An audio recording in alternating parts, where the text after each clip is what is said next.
I am Dr. Harshavardhan, consultant nephrologist at Prashanth Hospital, Velachery. நம்ம இன்னைக்கு வந்து ஒரு ஷார்ட்டாக வந்து சிறுநீரக வியாதிகள் கிட்னி டிசீஸ் பற்றி கொஞ்சம் பேசலாம்.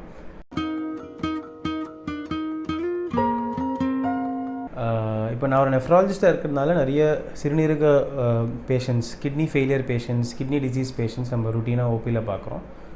ஸோ இப்போ நிறைய பேஷண்ட் நம்மக்கிட்ட வர பேஷண்ட்ஸ் வந்து அவங்களுக்கு நிறைய அறிகுறிகள் இருக்கிறது. கால் வீக்கம் இருக்குது, யூரின் சரியாக போகலை, பசி எடுக்கலை, மூச்சு வாங்குது. இந்த மாதிரி பேஷண்ட்ஸ் நம்ம ஓபியில் வரும்போது அவங்களுக்கு டெஸ்ட் பண்ணி செக்கப் பண்ணி பார்க்கும்போது கிட்னி வியாதி அதிகமாகவே இருக்குது. கிட்னி டிசீஸ் வந்து கிட்னி ஃபெயிலியர்னு நம்ம சொல்லுவோம், க்ரானிக் கிட்னி டிசீஸ்னு சொல்லுவோம். அது யூஸ்வலாக கண்டுபிடிக்கிற ஸ்டேஜ் வந்து ஸ்டேஜ் 4 இல்லைனா ஸ்டேஜ் 5. அந்த சமீபத்தில் நம்ம வந்து பேஷண்ட்ஸ்க்கு வந்து கொடுக்கக்கூடிய ட்ரீட்மெண்ட்ஸ் வந்து டயாலிசிஸ் இல்லைனா கிட்னி டிரான்ஸ்பிளான்ட், அந்த மாதிரி ட்ரீட்மெண்ட் நம்ம ஆஃபர் பண்ணலாம். பட் நம்மளோட நோக்கம் வந்து சிறுநீரக வியாதிகளை வந்து கொஞ்சம் சீக்கிரம் கண்டுபிடிக்கிறது. அது வந்து ஸ்டேஜ் 1, ஸ்டேஜ் 2, ஸ்டேஜ் 3ல் கண்டுபிடிச்சோன்னா இன்னும் கொஞ்சம் தீர்ப்பு கொடுத்து அந்த வியாதிகளை கண்ட்ரோலில் வச்சு பேஷண்ட்ஸ் வந்து ஸ்டேஜ் 4, ஸ்டேஜ் 5 போகாமல் தடுக்கலாம். இதுக்கு என்ன வழி அப்படின்னு பார்த்திங்கன்னா, நம்ம பேஷண்ட்ஸ் சீக்கிரமே வரணும். ஸோ அதுக்கு அந்த ஸ்டேஜில் வந்து சிம்டம்ஸ் இருக்காது, அறிகுறிகள் இருக்காது. ஸோ கிட்னி ஸ்க்ரீனிங்னால் நம்ம உடம்புல சிறுநீரகோட வேலை எப்படி இருக்குது, யூரினில் ப்ரோட்டீன் லீக் எதாவது ஆகுதா, அந்த மாதிரி பார்க்குறது தான் கிட்னி ஹெல்த் செக் பண்ணுறதுக்கு ஒரு வழி. ஸோ இதுக்கு வந்து பிரசாந்த் மருத்துவமனை வந்து நம்ம ஒரு kidney health screening camp organise பண்ணியிருக்கோம்.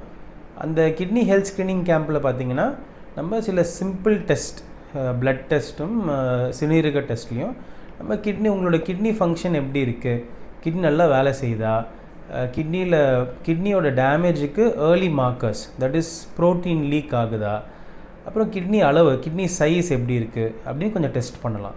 ரத்த டெஸ்ட் பண்ண போகிறோம். ரத்தத்தில் வந்து கொஞ்சம் கிரியாட்டினின் டெஸ்ட் எப்படி, உங்கள் கிட்னி ஃபங்க்ஷன் எப்படி இருக்குன்னு பார்க்கலாம். அது மட்டும் இல்லாமல் பிளட் சுகர், ஏன்னா சக்கரை நோயினால தான் கிட்னி ப்ராப்ளம் அதிகமாக நம்மளுக்கு வருது.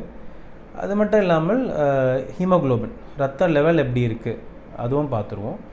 ப்ளஸ் கிட்னி ஸ்கேன், கிட்னிக்கு ஒரு அல்ட்ராசவுண்ட் ஸ்கேன் பண்ணி சிறுநீரகம் எப்படி இருக்குது, சிறுநீரக பை எப்படி இருக்குது, அதுக்கு ரெண்டு நடுவில் இருக்கிற கனெக்ஷன் எப்படி இருக்குது அப்படின்னு ஒரு சொனாலஜிஸ்ட் பார்ப்பாங்க. இது மட்டும் இல்லாமல் உங்களுக்கு ரத்த கொதிப்பு இருக்கா, blood pressure, high blood pressure இருக்கா அப்படின்னு பிபி செக்கப்பும் பண்ணிக்கலாம். இது எல்லாமே பார்த்துட்டு ஒரு சிறுநீரக மருத்துவரை நீங்கள் பார்த்துட்டு அவங்களோட ஆலோசனை பெறத்துக்கு நீங்கள் இந்த ஒரு கிட்னி பேக்கேஜ் நம்ம கொடுக்குறோம். ஸோ இதுக்கு வந்து நீங்கள் வந்து ஹெல்த்தி பீப்புள், சிம்டம்ஸே இல்லாத பேஷண்ட்ஸ் இல்லை மைல்டு சிம்டம்ஸ் இருக்கிற பேஷண்ட்ஸ் நீங்கள் வந்தீங்கன்னா நம்ம இந்த சிம்பிளான ஒரு செக்கப்பில் நம்ம உங்களோட கிட்னி எப்படி இருக்குது, அதோட ஹெல்த் எப்படி இருக்குது, அதுக்கு நம்ம பார்த்துட்டு நம்ம சிறுநீரகத்தை காப்போம், உயிரை காப்போம். ஏன்னா சிறுநீரகம் வந்து இப்போத்துக்கு பார்த்திங்கன்னா சிறுநீரக வியாதிகள்னால தான் உயிருக்கு அதிகமான ஆபத்து ஏற்படுது. நிறைய பேஷண்ட்ஸ் வந்து லேட் ஸ்டேஜ் கிட்னி டிசீஸில் வந்து அவங்களுக்கு டயாலிசிஸோ இல்லை கிட்னி டிரான்ஸ்பிளான்ட்டோ பண்ணுற மாதிரி ஆகிடுது. ஸோ நம்ம ஒரு ஹெல்த் செக்கப் பண்ணிக்கிட்டு சீக்கிரமாகவே இந்த நோய்களை நம்ம கண்டுபிடிச்சோன்னா இதுக்கு சீக்கிரமாக தீர்ப்பு கொடுத்து இந்த ஃபைனல் ஸ்டேஜ் போகாமல் தடுக்கலாம். ஸோ வருமுன் காப்போம். இந்த வியாதிகள் வர்றதுக்கு முன்னாடியே நம்ம அதை கண்டுபிடிச்சி சீக்கிரம் சரி பண்ணுறது தான் இதுக்கு ஒரே தீர்வு.